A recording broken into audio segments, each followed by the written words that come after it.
ಕರುಣಾಮಯನಾದ ಶ್ರೀರಾಮನು ಅಂತೆಯೇ ಲಕ್ಷ್ಮಣನ ಸಹಾಯದಿಂದ ಸಮೀಪದಲ್ಲೆಲ್ಲ ಇದ್ದ ಮರದ ಕೊರಡುಗಳನ್ನು ತಂದೊಟ್ಟಿ ಬಹುದೊಡ್ಡ ಚಿತೆಯನ್ನು ಸಿದ್ಧಪಡಿಸಿದನು. ಆಮೇಲೆ ಅವರಿಬ್ಬರೂ ಸೇರಿ ಈ ದೈತ್ಯದೇಹವನ್ನು ಅದರ ಮೇಲಿಟ್ಟು ತುಂಡರಿಸಲ್ಪಟ್ಟ ಅವನ ಕೈಗಳನ್ನು ಅದರೊಂದಿಗೆ ಇಟ್ಟರು. ಶ್ರೀರಾಮನು ಲಕ್ಷ್ಮಣನು ಸಿದ್ಧ ಮಾಡಿಕೊಟ್ಟ ಬೆಂಕಿಯನ್ನೆತ್ತಿಕೊಂಡು, ಅಯ್ಯ, ನಿನ್ನ ಪಾಪವೆಲ್ಲವೂ ದಗ್ಧವಾಗಲಿ ಎಂದು ಕೈಮುಗಿದು ಕಾಷ್ಟಕ್ಕೆ ಕಿಚ್ಚನಿಟ್ಟನು. ಅಗ್ನಿಜ್ವಾಲೆಯು ಸುತ್ತಲೂ ವ್ಯಾಪಿಸಿ ನೆಗೆನೆಗೆದು ಉರಿಯತೊಡಗಿತು. ಆಗ ಎಲ್ಲಿಲ್ಲದ ದುರ್ಗಂಧವು ಎದ್ದು ಹರಡಿ ತುಸು ಹೊತ್ತಿನಲ್ಲಿ ಆ ಕಾಷ್ಟ ಮಧ್ಯದಿಂದ ಅತ್ಯಂತ ಸುಂದರದೇಹಿಯಾದ ತೇಜಸ್ವಿಯೊಬ್ಬನು ಮೇಲೆದ್ದು ಶ್ರೀರಾಮನ ಸನಿಹಕ್ಕೆ ಬಂದು ನಮಸ್ಕರಿಸಿದನು. ಶ್ರೀರಾಮನು ಅವನಿಗೆ ಪ್ರತಿಯಾಗಿ ವಂದಿಸಿ ಅವನ ಪರಿಚಯವನ್ನು ಬಯಸಿದನು.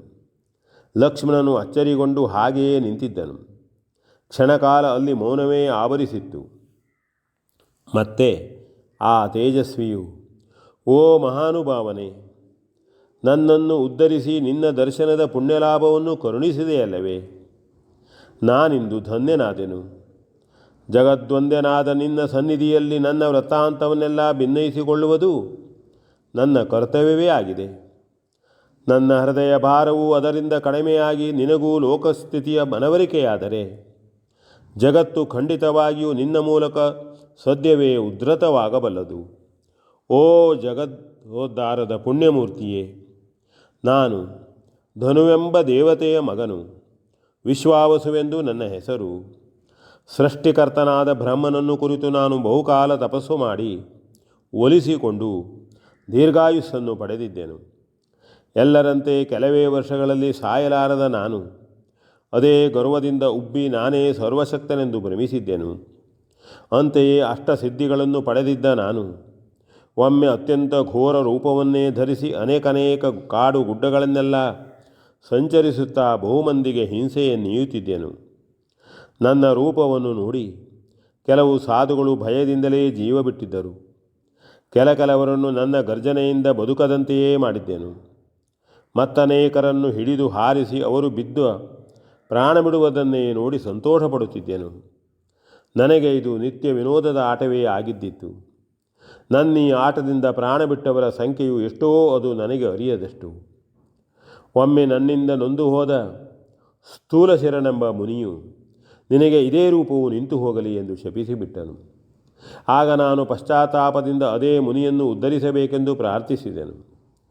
ದಯಾಮಯನಾದ ಆ ಮುನಿಯು ಪ್ರಸನ್ನನಾಗಿ, ಹರಿಹರರ ಪೂರ್ಣಶಕ್ತಿಯು ಜಗತ್ತಿನ ನಿಗ್ರಹಾನುಗ್ರಹದ ಕಾರ್ಯಸಾಧನೆಗಾಗಿ ದೇಹ ಧಾರಣೆ ಮಾಡಿ ನಿನ್ನ ಬಾಹುಗಳನ್ನು ಛೇದಿಸಿ ದೇಹವನ್ನು ಸುಟ್ಟಾಗ ಈ ಶಾಪವು ಪರಿಹಾರವಾಗಲಿ ಎಂದು ಹೇಳಿ ಹೊರಟು ಹೋದನು. ನನಗೆ ಹಿಡಿಸಲಾರದಷ್ಟು ದುಃಖವಾಯಿತು. ಆದರೆ ಮತ್ತೆ ನನ್ನ ಜ್ಞಾನವೆಲ್ಲವೂ ಮಸುಳಿಸಿ ಹೋಗಿ ನಾನು ಕೇವಲ ರಾಕ್ಷಸನೇ ಆಗಿಬಿಟ್ಟೆನು. ಉತ್ತಮನಾಗಿದ್ದು ಸೃಷ್ಟಿಕರ್ತನಿಂದ ಬೇಕಾದಷ್ಟು ಆಯುಸ್ಸನ್ನು ಪಡೆದಿದ್ದು ರಾಕ್ಷಸ ವೃತ್ತಿಯನ್ನು ಅವಲಂಬಿಸಿ ಗರ್ವಪಟ್ಟಿದ್ದ ನನಗೆ ಮುನಿಯ ಶಾಪದ ಮೂಲಕ ಇದೇ ಸ್ಥಿರವಾಗಿ ಉತ್ತಮವಾದುದೆಲ್ಲವನ್ನೂ ಕಳೆದುಕೊಳ್ಳುವಂತಾಯಿತು. ಹಾಗೆಯೇ ಒಂದು ದಿನ ನಾನು ಇದೇ ಅರಣ್ಯದಲ್ಲಿ ಮತಿಗೆಟ್ಟು ಇಂದ್ರನನ್ನೇ ಎದುರಿಸಿದೆನು. ಅವನು ಮುಗಿಲಿನ ಬೆನ್ನೇರಿ ಸಂಚರಿಸುತ್ತಿದ್ದನು. ನಾನು ನಿಂತಲ್ಲಿಂದಲೇ ಮೇಲೆ ಹಾರಿ ಅವನನ್ನು ತುಡುಕಿದೆನು. ಅವನು ಕೆಳಗಿಳಿದು ವಜ್ರಾಯುಧದಿಂದ ನನ್ನನ್ನು ಹೊಡೆದುರುಳಿಸಿದನು. ಆ ವಜ್ರಹತಿಯಿಂದ ನನ್ನ ತಲೆಯು ಕಾಲುಗಳು ಹೊಟ್ಟೆಯೊಳಗೆ ಸೇರಿ ಹೋದವು. ನಾನು ಕಬಂಧನಾದೆನು. ಬೇಕಾದಷ್ಟು ಆಯುಸ್ಸನ್ನು ಪಡೆದಿದ್ದೆ. ಒಳ್ಳೆಯ ರೂಪವಿತ್ತು. ಆದರೂ ಗರ್ವಿತನಾದ ನನಗೆ ಅದೇ ಗರ್ವದ ಕಾರಣದಿಂದ ಹೀಗಾಗಿಯೂ ಸಾಯಲಾರದ ಸ್ಥಿತಿಯೂ ಒದಗಿದ್ದಿತ್ತು. ಮತ್ತೆ ನಾನು ಮರುಗುತ್ತಾ ಮಹಾತ್ಮನಾದ ಇಂದ್ರನನ್ನು ಪ್ರಾರ್ಥಿಸಿಕೊಂಡೆನು. ಅವನು ನನ್ನ ಹೊಟ್ಟೆಯಲ್ಲಿಯೇ ಹಲ್ಲು ಬಾಯಿಗಳನ್ನಿತ್ತು ಅನುಗ್ರಹಿಸಿ, ನಿನ್ನ ಕೈಗೆ ಸಿಕ್ಕಿದುದನ್ನು ತಿಂದುಕೊಂಡಿರು. ಮುನಿಯ ಮಾತಿನಂತೆ ನೀನು ಉದ್ಗತನಾಗುವವರೆಗೆ ಇಲ್ಲೇ ಬಿದ್ದಿರು. ಮುಂದೆ ಶಾಪ ವಿಮೋಚನೆಯಿಂದ ಪರಿಶುದ್ಧನಾಗು. ಆಗ ನಿನಗೆ ನಿನ್ನ ಪೂರ್ವರೂಪವು ಸಮನಿಸುತ್ತದೆ ಎಂದು ಹೇಳಿ ಹೊರಟು ಹೋದನು. ಅಂದಿನಿಂದ ಉದ್ದಕ್ಕೂ ನನ್ನ ಕೈಗಳನ್ನು ನೀಡಿ ಏನು ಸಿಕ್ಕಿತೋ ಅದನ್ನೇ ಹಿಡಿದು ತಿಂದು ಬದುಕಿದ್ದೆ. ಏನು ಸಿಗದಿದ್ದರೂ ನಾನು ತಿನ್ನದೇ ಇರುತ್ತಿದ್ದರೂ ಸಾವು ನನಗೆ ಪ್ರಾಪ್ತಿಸುತ್ತಿರಲಿಲ್ಲ. ಈ ನರಕಮಯ ಯಾತನೆಯನ್ನು ಅನುಭವಿಸುವುದಕ್ಕಾಗಿಯೋ ಎಂಬಂತೆ ಹೇರಳವಾದ ಆಯು ಪರಿಮಿತಿಯನ್ನು ಆದರೂ ತಿನ್ನಬೇಕೆನ್ನಿಸಿದಾಗ ಸಿಕ್ಕಿದುದನ್ನು ಇಲ್ಲಿಂದಲೇ ಎಳೆದು ತಿಂದು ತೃಪ್ತಿಪಡುತ್ತಿದ್ದೆನು.